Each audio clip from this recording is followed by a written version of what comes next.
प्यारे बच्चों, रिद्धि सिद्धि क्लासेज में अनुष्का हिंदी व्याकरण के लेखक डॉक्टर जयकरण यादव आपका हार्दिक स्वागत करते हैं। पिछली क्लास में मैंने आपको बताया था जो 33 व्यंजन है उनको हम 3 भागों में विभाजित करते हैं। स्पर्शी व्यंजन, अंतस्थ व्यंजन और उसम। और समास वायु के आधार पर जो 44 वर्ण है उनको हम 2 भागों में अल्प प्राण और महाप्राण। कंपन के आधार पर जो 44 वर्ण होते हैं इनको हमें 2 भागों में घोष वर्ण है और अघोष। अब हमारी नेक्स्ट क्लास होगी उसमें उच्चारण के आधार पर, जो उच्चारण के आधार पर जो 33 व्यंजन है इनको हम कितने भागों में विभाजित करते हैं उसके बारे में प्यारे बच्चों में आपको बताना चाहता हूं। उच्चारण के आधार पर, किसके आधार पर? उच्चारण के आधार पर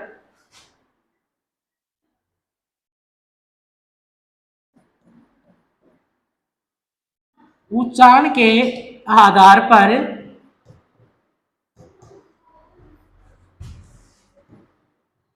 33 व्यंजनों को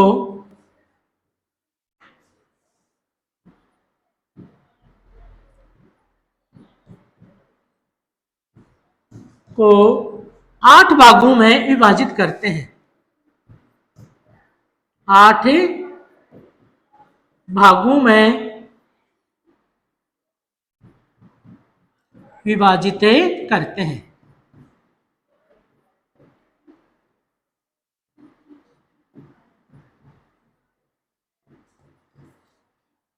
व्यंजन कितने होते हैं प्यारे बच्चों? 33। लेकिन उच्चारण के आधार पर जो 33 व्यंजन है इनको हम कितने भागों में विभाजित करते हैं? 8। वो 8 भाग कौन कौन से हैं अब इनका हम वर्णन करने जा रहे हैं। जैसे नंबर 1 संघर्षी व्यंजन।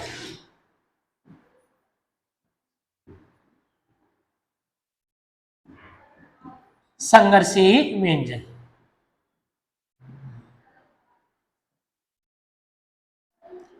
संघर्ष का अर्थ होता है जिन वर्णों का उच्चारण करते समय हमें क्या करना होता है? संघर्ष।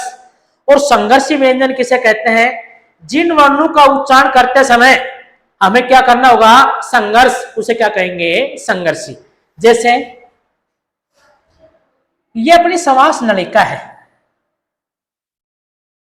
ये अपनी क्या है? समास नलिका। और इसमें 2 उच्चारण अवयव है। ये 2 उच्चारण क्या है? अवयव है। ये 2 उच्चारण क्या है? अवयव। अब इनका उच्चारण करते समय ये 2 उच्चारण अवयव हैं, ये इतने पास आ जाते हैं। अब ये 2 उच्चारण अवयव क्या होंगे? इतने पास आ जाते हैं। देखिए पहले जो हवा का मार्ग है ये, अब हवा का मार्ग ये होगा छोटा। जिन व्यंजनों का उच्चारण करते समय 2 उच्चारण अवयव इतने पास पास आ जाते हैं कि हवा का मार्ग बहुत ही सकड़ा हो जाता है, जिससे अंदर की हवा संघर्ष के साथ बाहर निकलती है। संघर्ष के साथ क्या निकलती है? बाहर। उसे क्या कहेंगे? संघर्षी व्यंजन। जिन व्यंजनों का उच्चारण करते समय 2 उच्चारण अवयव, 2 उच्चारण कौन कौन से हैं? नंबर 1 और नंबर 2। पहले तो इनकी दूरी क्या थी? ये तो हवा का मार्ग बहुत ही बड़ा था। अब इनका उच्चारण करते समय ये 2 उच्चारण अवयव क्या होते हैं? पास पास आ जाते हैं। ये दोनों क्या होते हैं? पास पास आ जाते हैं। और हवा का मार्ग क्या हो जाता है? छोटा। अगर अंदर हवा ज्यादा हो, अगर अंदर हवा क्या हो? ज्यादा, और मार्ग क्या हो? छोटा। जैसे अंदर से हवा बाहर निकलेगी तो संघर्ष के साथ क्या निकलती है? बाहर। उसे क्या कहेंगे? संघर्षी। जो 33 व्यंजन होते हैं प्यारे बच्चों, उसमें संघर्षी व्यंजन कौन कौन से हैं? वो ये है। वो संघर्षी व्यंजन कौन से हैं? ये व्यंजन है संघर्षी। जैसे स, स, स और है। एक आप उच्चारण करें जैसे क, ख, ग और घ। किस में ज्यादा संघर्ष करना होगा? क, ख, ग, घ। एक उच्चारण करें, स, है। तो ये वर्ण क्या कहलाएंगे? संघर्षी। ये वर्ण क्या कहलाएंगे? संघर्षी।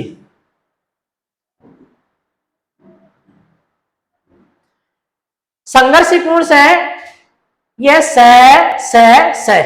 अब प्रश्न किस प्रकार के बनेंगे? निम्न में से संघर्षी व्यंजन बताइए। नंबर 1 क, ख, ग, घ। नंबर 2 ये, र, ल, व। नंबर 4 ट, ठ, ड, ढ। नंबर 4 स, है। तो प्यारे बच्चों उत्तर क्या आएगा? स। इनको संघर्षी व्यंजन क्यों कहते हैं? इनका उच्चारण करते समय दो उच्चारण अवयव हैं, वो इतने पास आ जाते हैं। पहले उच्चारण अवयव क्या थे? दूर दूर। पहले उच्चारण अवयव क्या थे? दूर दूर। और इनका जैसे उच्चारण करेंगे तो दोनों उच्चारण अवयव क्या होंगे? पास पास आ जाते हैं। और पास पास आ जाने से जो हवा का मार्ग है वो बहुत ही छोटा हो जाता है, और अंदर से जो हवा है वो संघर्ष के साथ ही बाहर निकलती है। अंदर हवा ज्यादा हो अगर मार्ग छोटा हो, और जैसे हवा बाहर निकलेगी तो संघर्ष के साथ ही बाहर निकलती है। इस कारण इनको हम क्या कहते हैं? संघर्षी व्यंजन। दूसरा भेद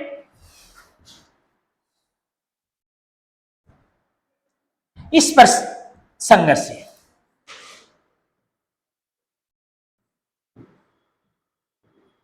स्पर्श संघर्षी।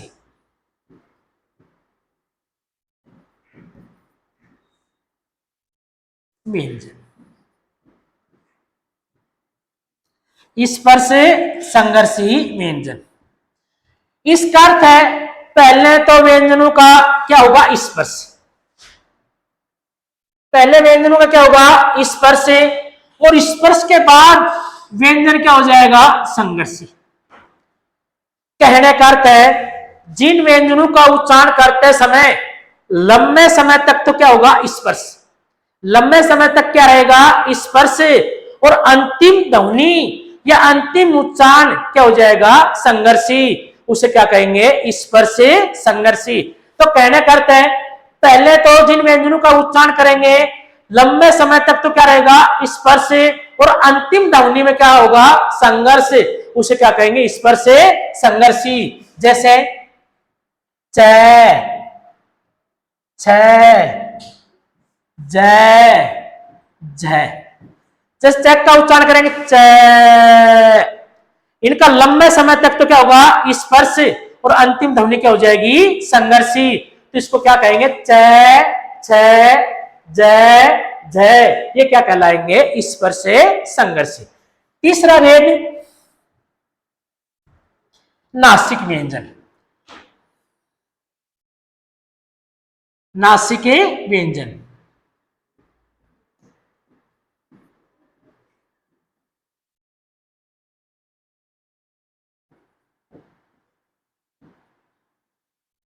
प्यारे बच्चों नासिक अर्थ होता है नाक।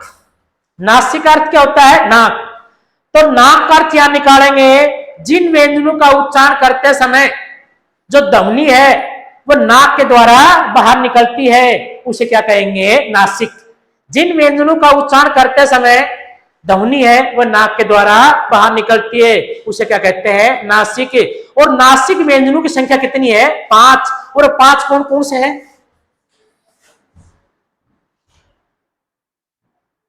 अंग,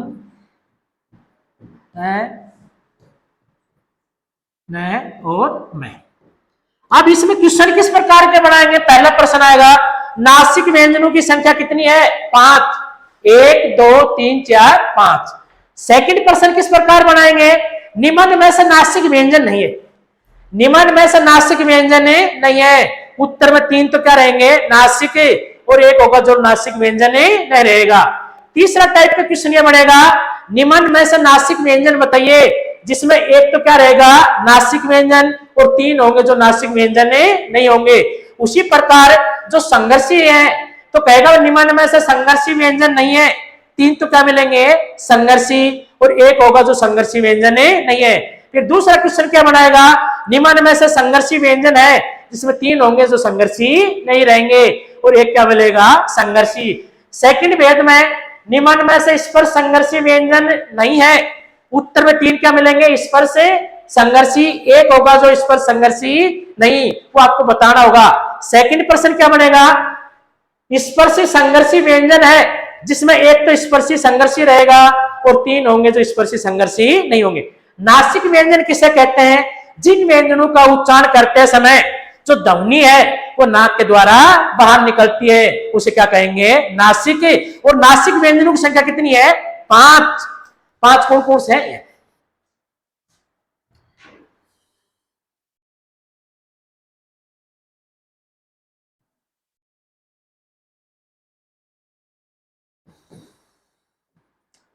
चौथा भेद हमारा पार्श्विक।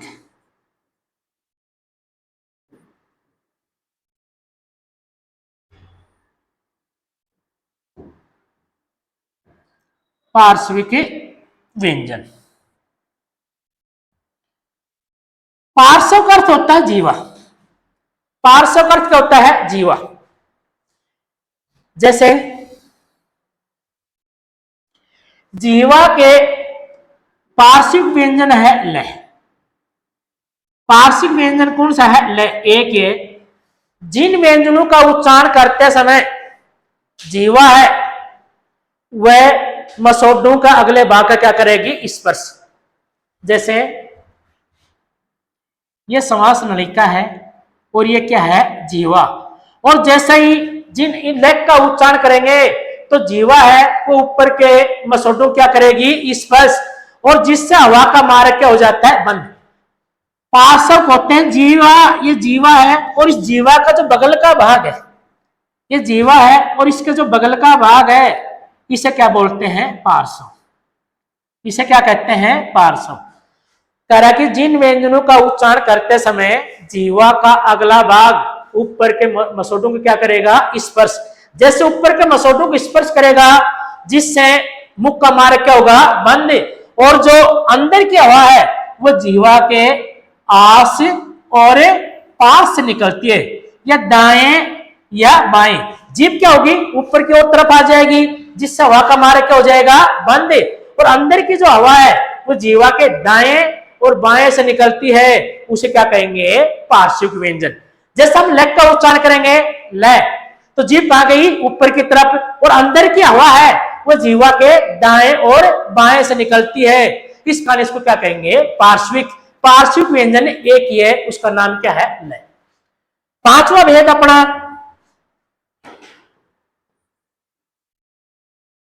परकंपित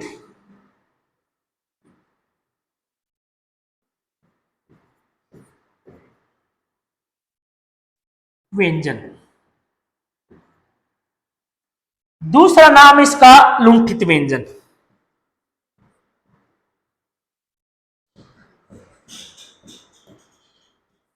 लुंठित व्यंजन। पांचवा भेद क्या है, परकंपित व्यंजन, और इसका दूसरा क्या नाम है, लुंठित। परकंपित का अर्थ है जिन व्यंजनों का उच्चारण करते समय जीवा को एक से अधिक बार, जिन व्यंजनों का उच्चारण करते समय जीवा को एक से अधिक बार कंपन करना पड़ता है, इस कारण इसको क्या कहेंगे, परकंपित। लुंठित करक जिस प्रकार जीवा क्या होती है, जिन व्यंजनों का उच्चारण करते समय जीवा गोल होकर लुढ़क जाती है, जीवा गोल होकर लुढ़क जाती है, उस कारण इसको क्या कहेंगे, लुंठित। और लुंठित और परकंपित व्यंजन कौन सा है, रह। कौन सा है, रह। जैसे अपन रेख का उच्चारण करेंगे, एक तो बोला ले रे, ले रे, तो कंपन किस में जाता है, और एक से अधिक बार रेम में, इस कारण इसको परकंपित भी कहते हैं। और रेख का उच्चारण करते समय जीवा गोल होकर लुढ़क जाती है, इस कारण इसको लुंठित भी कह सकते हैं। आप ज्यादातर जो पेपर में पूछेंगे लुंठित व्यंजन कौन सा है, रे, और परकंपित कौन सा है, रे, और पार्श्विक व्यंजन कौन सा है, ले। कौन सा है, ले।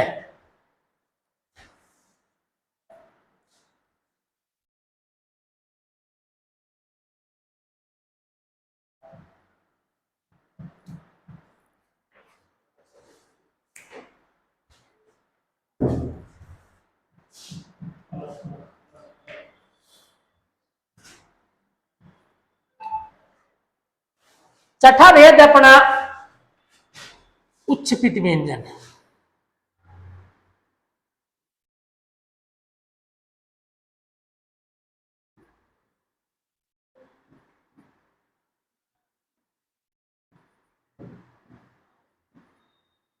कौन सा है उच्छ्पित? उच्छ्पित का अर्थ होता है फेंका हुआ।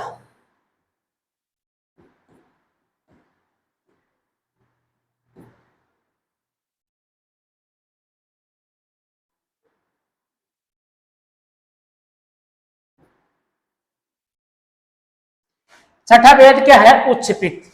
और उच्छ्पित का अर्थ होता है फेंका हुआ। जैसे आप छत पर हो, एक हाथ में कागज है और एक हाथ में क्या है? पत्थर। और जैसे दोनों को हम नीचे की तरफ डालते हैं, पत्थर और कागज को, तो सबसे पहले जमीन पर कौन पहुंचेगा? पत्थर। और कागज होता है वो हवा में कैसे करेगा? घूमता हुआ। कह रहा है ये दो व्यंजन है, ये दो व्यंजन है, ये क्या है? उच्छ्पित। डह और डह, इनका उच्चारण करते समय जिह्वा की नोक, जिह्वा की नोक का अर्थ है जिह्वा का अगला भाग, इन व्यंजनों का उच्चारण करते समय जिह्वा की नोक झटके से नीचे की ओर गिरती है। इस कारण इनको क्या कहते हैं? उच्छ्पित व्यंजन। क्या कहते हैं? उच्छ्पित। इनका दूसरा नाम मैंने पहली क्लास में बताया था, तारण जात भी कहते हैं, तारण्य जात।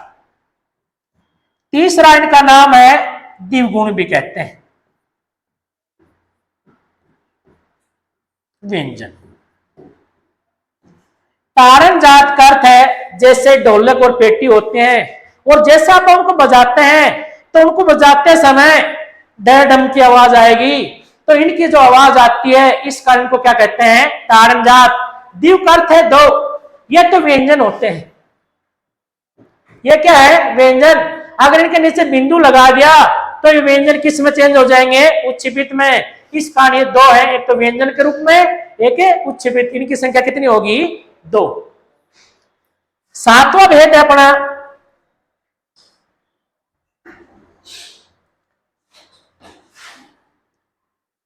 संघर्षहीन व्यंजन।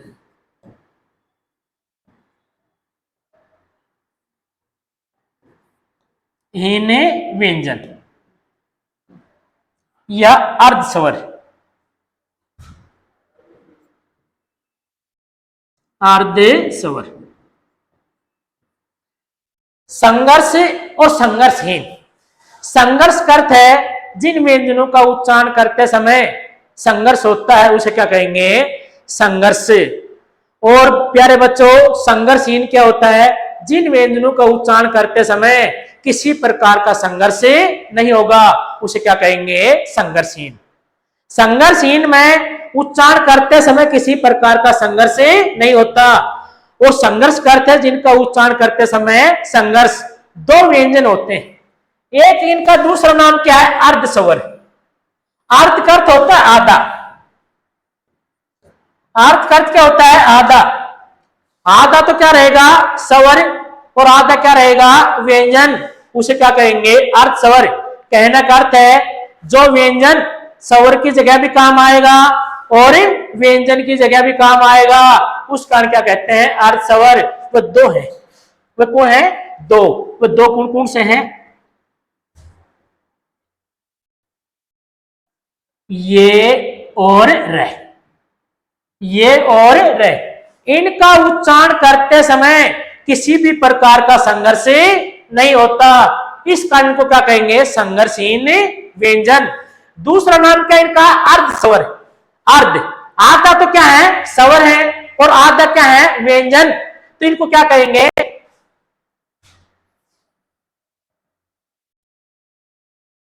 सॉरी, ये और वह, ये और वह वर्ण क्या कहलाएंगे? अर्धस्वर। जैसे मैंने लिख दिया गए, एक लिख दिया, इसको हम ऐसा भी लिख सकते हैं,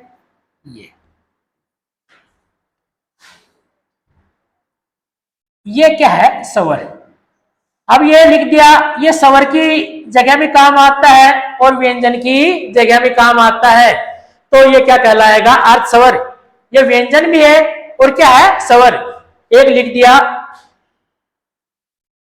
ऐसे लिख सकते हैं, आओ। एक लिख दिया, आओ।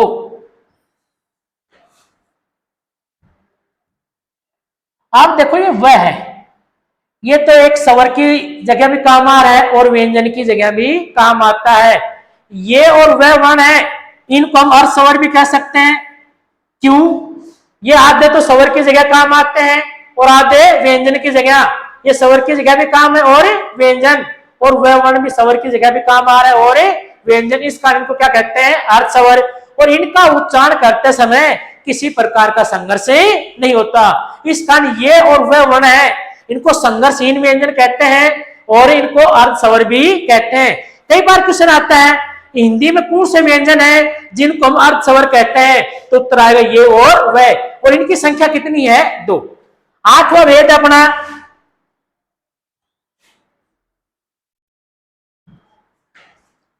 स्पर्शी व्यंजन।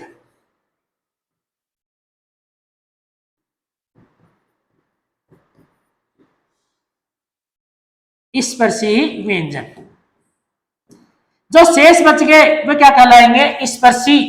इनकी संख्या कितनी है? 16। क, ख, ग, ग, ट, ठ, ड, ढ, ट, थ, द, ढ, प, फ, ब और ब। इनको क्या कहेंगे? स्पर्शी। स्पर्शी का अर्थ है जैसे हवा निकलती है फेफड़ों से, कहां टकराती है? कंठ। अंदर का कंठ और बाहर का भाग है ओष्ठ। कंठ से लेकर ओष्ठ के बीच में इनका उच्चारण करते समय एक अंग दूसरा अंग का कहीं ना कहीं क्या करेगा? स्पर्श। इस कारण इनको क्या कहेंगे? स्पर्शी। जो 33 व्यंजन है इनको प्यारे बच्चों हम 8 भागों में विभाजित किया है। पहला भाग है संघर्षी व्यंजन। पहला क्या है? संघर्षी।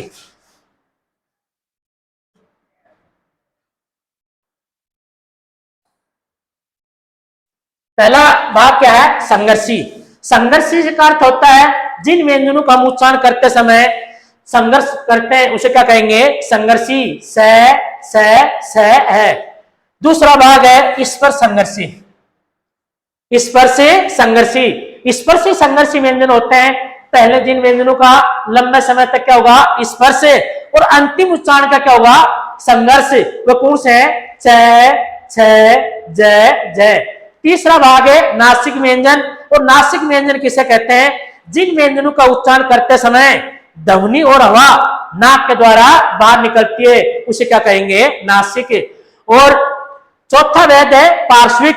पार्श्विक व्यंजन किसे कहते हैं? जिन व्यंजनों का उच्चारण करते समय जीवा का अगला भाग ऊपर के मसोडों का स्पर्श करता है, जिससे अंदर की हवा होती है वो जीवा के दाएं और बाएं से निकलती है उसे क्या कहेंगे? पार्श्विक। और पार्श्विक व्यंजन कौन सा है? ल। परकंपित। जिन व्यंजनों का उच्चारण करते समय जीवा को एक से अधिक बार कंपन करना होता है उसे क्या कहेंगे? परकंपित। चौथा भेद अपना उच्चपिट। उच्चपिट का अर्थ होता है फेंका हुआ। जिन व्यंजनों का उच्चारण करते समय जीवा का अगला भाग झटके से नीचे की ओर गिरता है, तो मानो जीभ ने किसी ने फेंक दिया। इस कारण को क्या कहेंगे? उच्चपिट। तारण जात। जैसे ढोलक बजाते हैं और ढोलक में ये प्रकार की आवाज आती है। द्विगुण एक तो व्यंजन है और ये उच्चपिट कहलाने से इसमें 2 गुण। संघर्षहीन अर्ध स्वर। जिन वर्णों का उच्चारण करते समय किसी प्रकार का संघर्ष नहीं होता उसे संघर्षहीन। अर्ध, जो आधे तो स्वर कहलाए और आधे व्यंजन, जो स्वरों की जगह भी काम आए और व्यंजनों की जगह भी गए। ये स्वर है, ये क्या है? व्यंजन।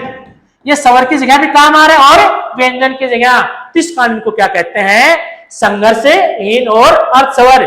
और 8वां भेद है स्पर्शी। स्पर्शी का अर्थ है जिन व्यंजनों का उच्चारण करते समय कंठ से लेकर मुख के बीच में कहीं ना कहीं एक अंग दूसरा अंग का क्या करेगा, स्पर्श, उसे क्या कहेंगे, स्पर्शी संघर्ष। व्यंजनों का वर्गीकरण कंप्लीट। अब हम कराएंगे प्यारे बच्चों स्वरों का वर्गीकरण। अब किसका कराएंगे, स्वरों का।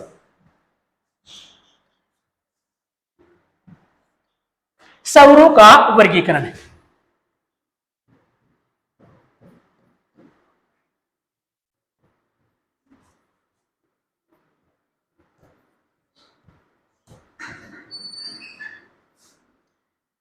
समय तथा मात्रा के आधार पर, समय तथा मात्रा के आधार पर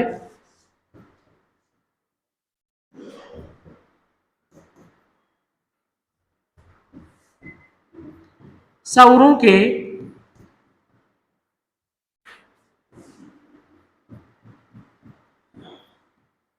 तीन भेद हैं। समय तथा मात्रा के आधार पर स्वरों के कितने भेद हैं, तीन। नंबर 1 अर्ध स्वर,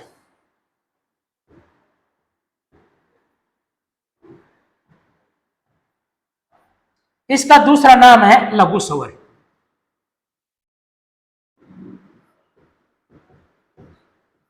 नंबर 2 दीर्घ स्वर।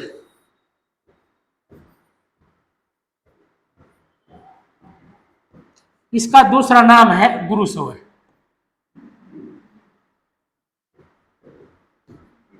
नंबर 3 प्लुत स्वर।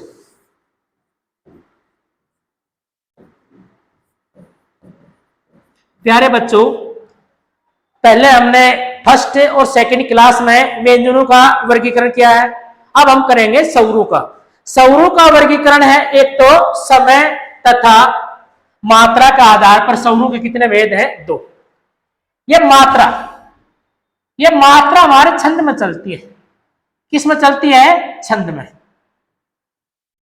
2021 हरियाणा 31 अक्टूबर 1 नवंबर और 2 नवंबर लड़कों का जो पेपर हुआ था हरियाणा पुलिस में, तो पूछा गया था मात्रा किसे कहते हैं।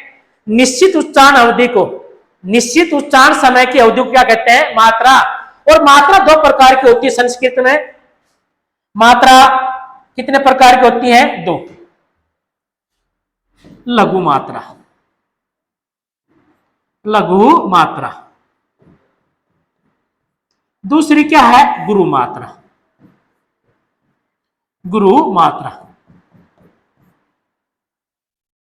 मात्रा कितने प्रकार की होती है, 2। एक तो क्या है लघु मात्रा, एक क्या है गुरु मात्रा।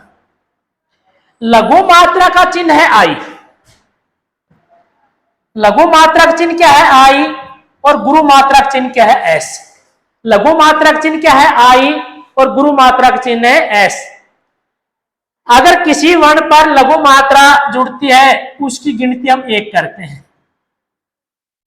उसकी गिनती कितनी करेंगे, 1। अगर जिस व्यंजन पर एस की मात्रा लगती है उसकी गिनती हम क्या करेंगे, 2। उसकी गिनती क्या करेंगे, 2। हिंदी में स्वर कितने होते हैं, 11। प्यारे बच्चों, हिंदी में स्वर कितने होते हैं, 11। 11 स्वरों में आपको यह बताना होगा लघु स्वर कौन कौन से, लघु स्वर कौन कौन से।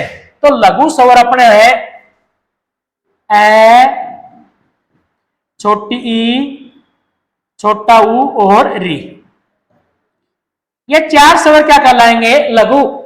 जिस व्यंजन में एक का स्वर, छोटी ई का स्वर, छोटा ऊ का और री का स्वर होगा, उस पर हम गुरु की मात्रा लगाएंगे या लघु की। तो उस पर हम किसकी मात्रा लगाएंगे, लघु की। अब इनके अलावा जो स्वर शेष हैं, आ, बड़ी ई, बड़ा ऊ, ये, ए, ओ, औ। जिस व्यंजन में ये स्वर आएंगे उस पर हम किसकी मात्रा लगाएंगे, एस की। और एस की गिनती कितनी होगी, 2। जैसे मैंने कह दिया राम, जैसे मैंने कह दिया राम। और आपसे पूछ लें राम शब्द में कितनी मात्राएं हैं? उत्तर आ जाए 2, 4, 3 और 5। तो आपका उत्तर क्या रहेगा? राम शब्द में कितनी मात्राएं हैं? तो सबसे पहले आप देखेंगे रे। रे में किसका स्वर है? आक का। जिसमें आक का स्वर है उस पर हम किसकी मात्रा लगाएंगे? एस की। किसकी मात्रा लगाएंगे? एस की। मैं किसका स्वर है? एक का। तो एप पे किसकी मात्रा लगाएंगे? आई की। तो एस की गिनती आप कितनी करेंगे? 2। एस की गिनती कितनी करेंगे? 2। और आई की कितनी करेंगे? 1। 2 + 1 से क्या बनेगा? 3। तो अपना उत्तर क्या होगा? 3। राम शब्द में कितनी मात्रा है? 2। मात्रा के आधार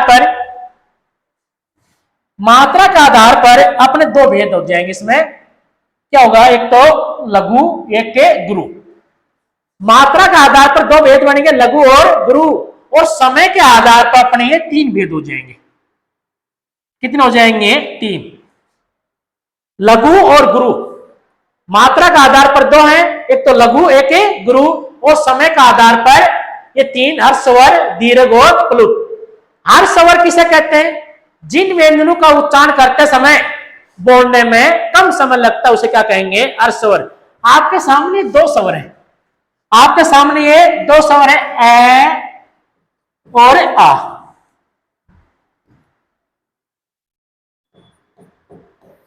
अपने सामने 2 स्वर है, ए और आ।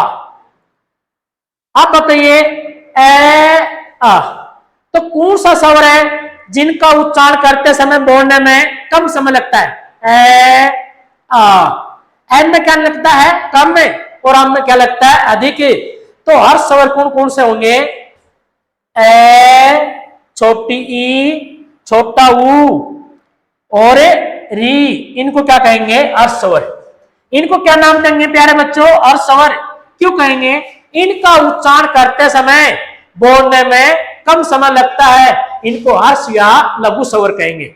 हर्ष और लघु स्वर की परिभाषा है जिन स्वरों का उच्चारण करते समय बोलने में कम समय लगेगा उसे क्या कहेंगे? हर्ष स्वर। अब 11 स्वर हैं, तो 11 स्वरों में हर्ष स्वर कौन कौन से हैं? ए, छोटी ई, छोटा ऊ और री। ए, छोटी ई, छोटा ऊ और री। अब प्रश्न किस प्रकार बनाएगा? हर्ष स्वरों की संख्या कितनी है? 4। दूसरी टाइप क्या करेगा? निम्न में से हर्ष स्वर नहीं है। निम्न में से हर्ष स्वर नहीं है। उत्तर में 3 तो क्या रहेंगे? हर्ष स्वर। एक होगा जो हर्ष स्वर नहीं है, वो आप बताइएगा। तीसरा क्वेश्चन क्या करेंगे? निम्न में से हर्ष स्वर बताइए जिसमें 3 होंगे, वो हर्ष स्वर नहीं होगा। एक क्या होगा? हर्ष स्वर। उसे क्या कहेंगे? हर्ष स्वर। दीर्घ स्वर, जो हर्ष स्वर की उल्टी परिभाषा, जिन स्वरों का उच्चारण करते समय बोलने में अधिक समय लगता है उसे क्या कहेंगे? दीर्घ स्वर। उसे क्या कहेंगे? दीर्घ। कि दीर्घ का अर्थ है बड़ा। दीर्घ का अर्थ क्या होता है? बड़ा। हर्ष का अर्थ क्या होता है? छोटा। ये शब्द तत्सम है। हर्ष और दीर्घ है, ये क्या है? तत्सम। और छोटा बड़ा क्या है? ये तद्भव। तो दीर्घ का अर्थ है बड़ा। जिन स्वरों का उच्चारण करते समय बोलने में अधिक समय लगता है उसे दीर्घ स्वर या गुरु स्वर कहते हैं। वो कौन कौन से हैं? आ, बड़ी ई, बड़ा ऊ, ये, ए और औ। इनको क्या कहेंगे? दीर्घ। इनको क्या कहेंगे? दीर्घ। इसमें किसी प्रकार का डाउट नहीं है। अगर बोलने में कम समय लगेगा उसे हर्ष स्वर, अगर बोलने में अधिक समय लगेगा उसे क्या कहेंगे? दीर्घ स्वर। स्वर टोटल 11। अब हमारे सामने प्रश्न ये आता है, प्लुत स्वर किसे कहते हैं? ये हरियाणा स्टेट 1 नवंबर 2021 को पूछा था, प्लुत स्वर किसे कहते हैं? तो प्लुत का अर्थ है हर्ष स्वर से कितना गुना अधिक समय लगेगा? 3 गुना। कितना लगेगा? 3 गुना।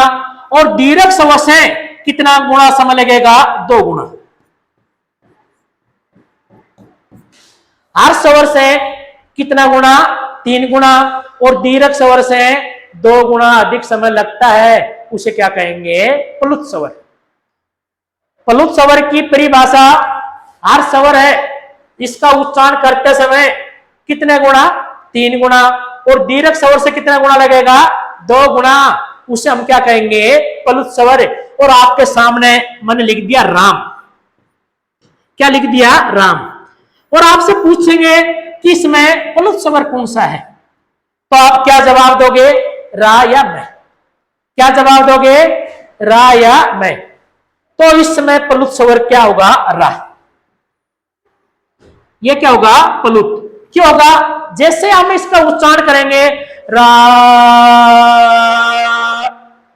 फिर क्या करेंगे? मैं। राम में क्या होता है?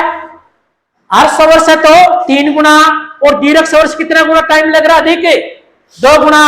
रा, तो रा शब्द क्या है? प्लुत स्वर। और मैं शब्द को हम प्लुत नहीं कहते। प्यारे दोस्तों, प्यारे बच्चों, समय और मात्रा के आधार पर अपने स्वरों कितने भेद हैं? 3। हर स्वर, दीर्घ स्वर और प्लुत स्वर।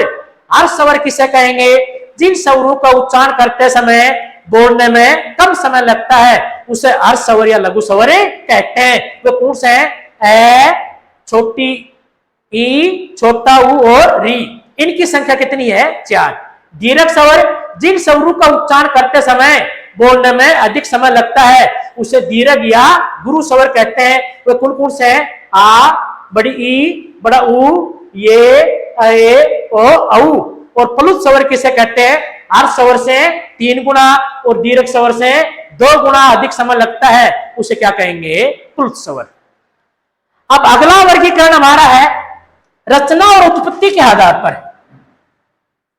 रचना और उत्पत्ति के आधार पर स्वरों के 2 भेद होंगे।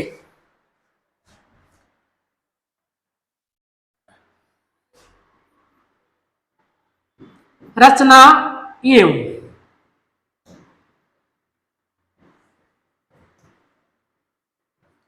उत्पत्ति के आधार पर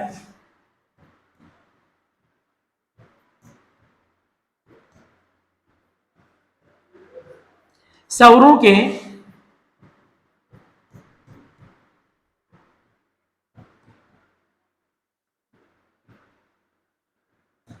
2 भेद हैं।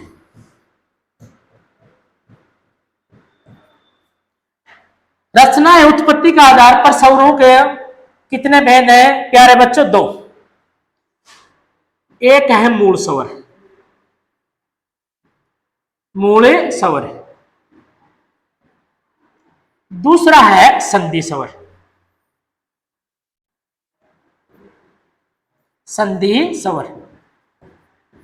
रचना और उत्पत्ति के आधार पर जो स्वरों के 2 भेद हैं, मूल स्वर और संधि स्वर। मूल स्वर किसे कहेंगे? जिन स्वरों की उत्पत्ति किसी दूसरे स्वर से नहीं होती। जिन स्वरों की उत्पत्ति किसी दूसरे स्वर से नहीं होती उसे क्या कहेंगे? मूल स्वर।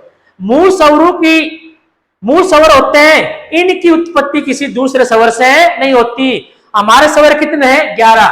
तो 11 स्वरों में वह कौन कौन से हैं? जैसे अपने 11 स्वर हैं, ए, आ, छोटी ई, बड़ी ई, छोटा ऊ, बड़ा ऊ,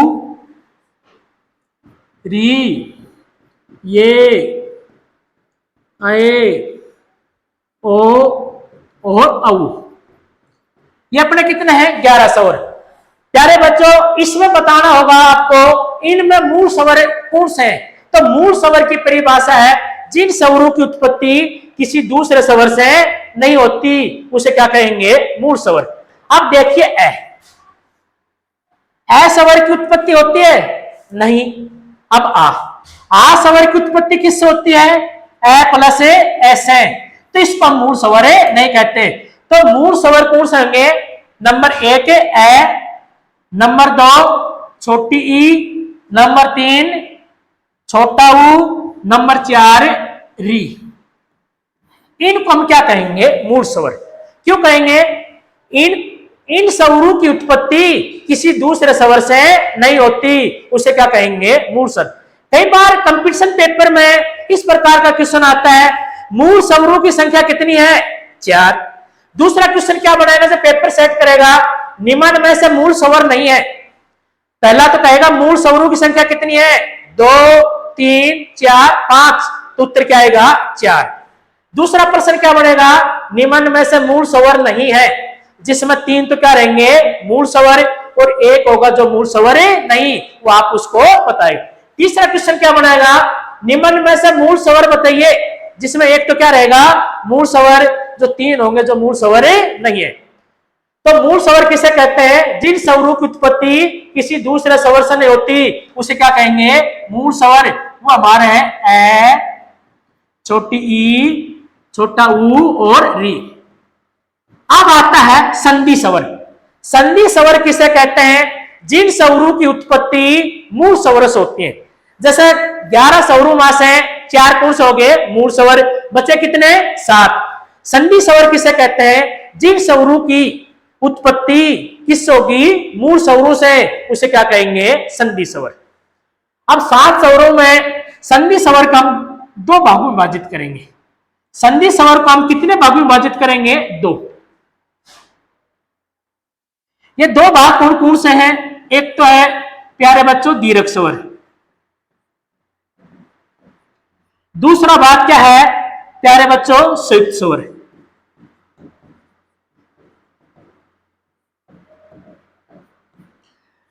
जो संधि स्वर को हम कितने भाग में विभाजित कर दिया 2। संधि स्वर की परिभाषा है, जिन स्वरों की उत्पत्ति मूल स्वरों से होती है उसे क्या कहेंगे संधि। जो भी संधि स्वर हैं उनकी उत्पत्ति में कहीं ना कहीं योगदान ए, छोटी ई, छोटा ऊ और री का रहेगा। अब 7 स्वर बचे संधि, उसमें दीर्घ स्वर और संयुक्त स्वर कौन कौन से हैं उनकी हम पहचान करते हैं। दीर्घ अर्थ क्या होता है बड़ा, दीर्घ अर्थ क्या होता है बड़ा। जो 7 स्वर है आ,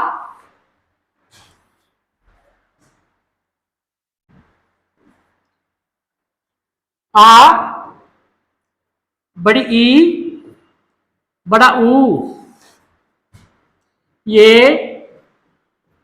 ए, ओ और औ, जो स्वर एक जैसे स्वरों से बने होते हैं, जो स्वर एक जैसे स्वरों से जब लघु से लघु मिलकर जो बड़ा हो जाता है उसे क्या कहेंगे दीर्घ।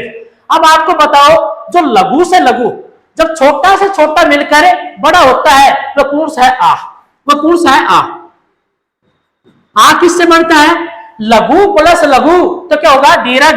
तो ए प्लस ए, तो ये लघु है और ये लघु, तो क्या बनेगा आ। बड़ी ई, छोटी ई प्लस छोटी ई, बड़ा ऊ, छोटा ऊ प्लस छोटा ऊ, ये क्या कहलाएंगे दीर्घ स्वर, ये क्या कहलाएंगे दीर्घ। संयुक्त, संयुक्त स्वर किसे कहते हैं, जो स्वर भिन्न भिन्न स्वरों के योग से बना होता है उसे क्या कहेंगे संयुक्त। 7 माह से 3 घटाएंगे तो कितने बच गए 4, वो कौन कौन से हैं ये प्यारे बच्चों, ये बढ़िया है ए प्लस ई, तो इसका उच्चारण हम करेंगे आई। प्यारे बच्चों ए किससे बना है ए प्लस ए, तो इसका उच्चारण हम करेंगे ए। प्यारे बच्चों ओ ए प्लस ऊ, तो इसका उच्चारण क्या होगा औ। प्यारे बच्चों औ ए प्लस ओ, तो इसका उच्चारण क्या होगा औ, क्या रहेगा औ। रचना और उत्पत्ति के आधार पर प्यारे बच्चों स्वरों के 2 भेद हैं, मूल स्वर और संधि स्वर। फिर रिपीट करवा रहा हूं, जिन स्वरों की उत्पत्ति, जिन स्वरों की उत्पत्ति किसी दूसरे स्वर से नहीं होती उसे क्या कहेंगे मूल स्वर, और मूल स्वरों की संख्या कितनी है 4। वह कौन कौन से है ए, छोटी ई, छोटा ऊ और री, इनको क्या कहेंगे मूल स्वर। संधि स्वर, जिन स्वरों की उत्पत्ति मूल स्वरों से होती है उसे क्या कहेंगे संधि स्वर। आप देखो संधि स्वर आ, छोटी ई और छोटा ऊ, इनमें इनका स्वर है एक का और इनमें एक का योगदान है, इनके क्या कहेंगे संधि। और संधि स्वर के 2 भेद होते हैं, दीर्घ स्वर और संयुक्त स्वर। दीर्घ स्वर आ, बड़ी ई और बड़ा ऊ, और संयुक्त ये ए ओ औ। कोई दिक्कत? अगला अपना भेद है, अगला अपना भेद है ओष्ठ, ओठू के आधार पर, किसके आधार पर?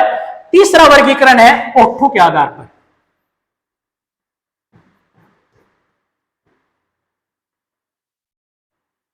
ओठू के आधार पर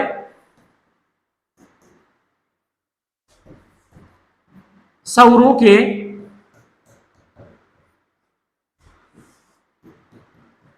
दो भाग हैं।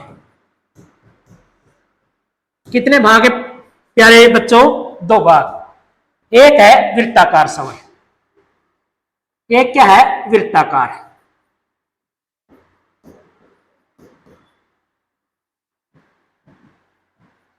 दूसरा है अवृत्ताकार।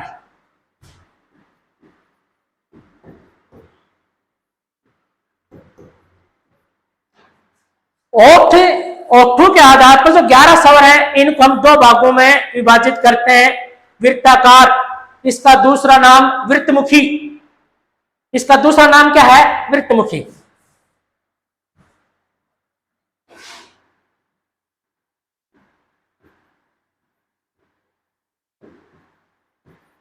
स्वर, और इसका दूसरा नाम है अवृत्तमुखी स्वर।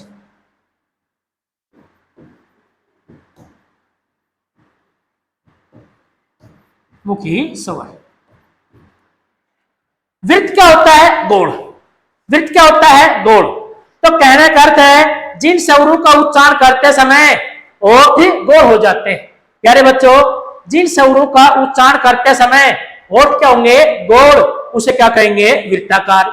और अवृत्ताकार, जिन स्वरों का उच्चारण करते समय ओठ गोल नहीं होंगे, उसे क्या कहेंगे? अवृत्ताकार। हमारे सामने 11 स्वर है। हमारे सामने कितने स्वर हैं? 11। तो उसमें आपको यह बताना होगा कौन से स्वर हैं जिनका उच्चारण करते समय ओठ क्या हो जाते हैं? गोल, उनको क्या कहेंगे? वृत्ताकार। और कौन से स्वर हैं जिनका उच्चारण करते समय होठ गोल नहीं होते, उसे क्या कहेंगे? अवृत्ताकार। ए, आ, छोटी ई, बड़ी ई, छोटा ऊ, बड़ा ऊ, री, ये, ए, ओ और औ। अब इसमें हमको यह छांटना होगा वृत्ताकार स्वर कौन से हैं, अवृत्ताकार स्वर कौन से हैं। वृत्ताकार है जिन स्वरों का उच्चारण करते समय होठ क्या हो जाते हैं? गोल, उसे क्या कहेंगे? वृत्ताकार। और अवृत्ताकार, जिन स्वरों का उच्चारण करते समय होठ गोल नहीं होते, उसे क्या कहेंगे? अवृत्ताकार। अब देखो, ए, आ, ई, उ। तो कहने का अर्थ है छोटा ऊ, छोटा ऊ, बड़ा ऊ, ओ और औ अंग्रेजी का आगत स्वर, जो दूसरी भाषा से आया हुआ है, उसे क्या कहेंगे? आगत या गृहीत स्वर। इनको क्या कहेंगे? वृत्ताकार। क्यों कहेंगे? इनका उच्चारण करते समय होठ क्या हो जाते हैं? गोल। छोटा ऊ, बड़ा ऊ, ओ और औ। अंग्रेजी का आगत स्वर, जैसे कॉलेज है, डॉक्टर है, ऑफिस, ये हिंदी भाषा का नहीं है, ये अंग्रेजी भाषा से ग्रहण किया है, तो ये क्या कहलाएंगे? वृत्ताकार स्वर। प्यारे बच्चों, इनको वृत्ताकार स्वर क्यों कहते हैं? इनका उच्चारण करते समय होठ क्या होंगे? गोल। इस कारण को क्या कहेंगे? वृत्ताकार। जो शेष स्वर हैं उनको क्या नाम देंगे? अवृत्ताकार। वो स्वर हमारे कौन कौन से हैं? ए, आ, छोटी ई, बड़ी ई, री, ये, आई। इनको क्या कहेंगे? अवृत्ताकार। आप प्रश्न जैसे एग्जामिनर होगा वो पेपर में किस प्रकार के क्वेश्चन बनाएगा उसके बारे में आपको बता रहा हूं। तो पहले अपने टाइप क्या बनाएगा? कहेगा निम्न में से वृत्ताकार स्वर नहीं है, निम्न में से वृत्ताकार स्वर नहीं है, जिसमें 3 तो क्या रहेंगे? वृत्ताकार। एक होगा जो वृत्ताकार नहीं है, वो आपको बताना होगा। सेकंड टाइप क्या बनाएगा? निम्न में से वृत्ताकार या वृत्तमुखी स्वर बताइए। निम्न में से वृत्ताकार या वृत्तमुखी स्वर बताइए, जिसमें 3 होंगे, वो वृत्तमुखी स्वर नहीं होगा। एक क्या रहेगा? वृत्तमुखी या वृत्ताकार स्वर, वो आपको बताना होगा। सेकंड टाइप में क्या क्वेश्चन करेंगे, दो टाइप के क्वेश्चन बनेंगे। अवृत्ताकार सवरे नहीं है, अवृत्ताकार सवरे नहीं है, जिसमें तीन तो क्या मिलेंगे, अवृत्ताकार, और एक होगा जो अवृत्ताकार नहीं है। दूसरी टाइप क्या बनेगी, निम्न में से वृत्ताकार सवरे बताइए, तीन होंगे जो अवृत्ताकार होंगे, एक क्या रहेगा, वृत्ताकार। प्यारे बच्चों, वीडियो अच्छा लगा तो ज्यादा ज्यादा शेयर करो, लाइक करो, कमेंट्स और सब्सक्राइब करो। थैंक यू, धन्यवाद। जो अगले क्लास हमारी नेक्स्ट वीक में रहेगी